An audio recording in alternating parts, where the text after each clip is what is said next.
separated by war. How important were those letters while you were overseas, Gamps? Oh boy, in those days, you know, they didn't have all this internet and telephones, and they had telephones, but not to talk in the fleet.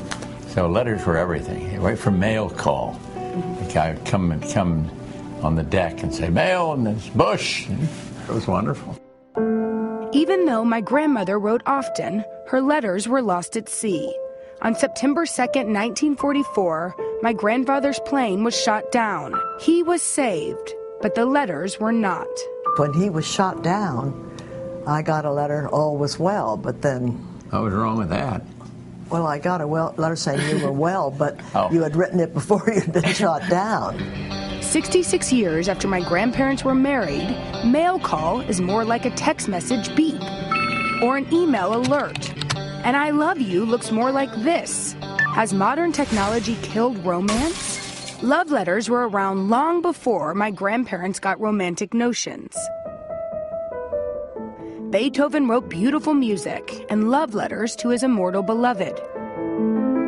Winston Churchill famously penned racy letters to his wife Clementine. My maternal grandmother, Jenna Welch, also wrote to my grandfather every day while he was away at war. We discovered a box of letters she'd saved, even 13 years after he died. Hello, pretty little gal. I'd certainly like to be with you now.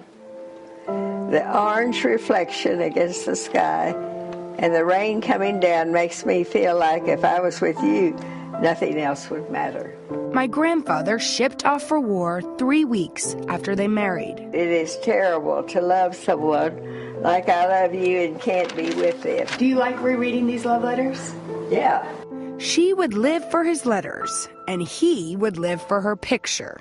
Can you believe you took a picture like that? Well, it's not bad. No, it's not bad. It's beautiful, but in the bathtub, it's a sexy photo. These letters are an archive of love and a reminder of a time when simple gestures brought and kept a couple together. Good night, my beautiful. Every time I say beautiful, you about kill me, but you'll have to accept it. So why would she kill you when you called her beautiful? Well, she modest lass. But you were very beautiful. We have your engagement picture. Yeah. The first picture, Not bad now. Not bad now. I feel like wrinkles. Lucky now. Rumpelstiltskin. Love letters were a part of my grandparents' lives, a beautiful part of their personal history. And without those letters, there wouldn't be moments like these. January 6, 1994. For Barbara Pierce from GHWB. Will you marry me?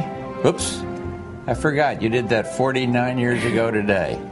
I was very happy on that day in 1945, but I'm even happier today. You've given me joy that few men know. I've climbed perhaps the highest mountain in the world, but even that cannot hold a candle to being Barbara's husband. Mom used to tell me, now, George, don't walk ahead. You never listened to your mother. Little did I know I was only trying to keep up with Barbara Pierce from Onondaga Street in Rye, New York. Oh, I love you. I love you too. No, Gimpy, why are we such criers? You know what? You could be Speaker of the House. And on their 66th Valentine's Day together, a simple celebration. I'm going to ask her if she will be my Valentine. I do that every 4 or 5 years. That's about right. And she's agreed she will be my Valentine. Will you write her a letter? I don't think I will this year, Jenna. I'll be with him. There's no need to write. No. If I wrote a letter today, I would write the same letter. I love him.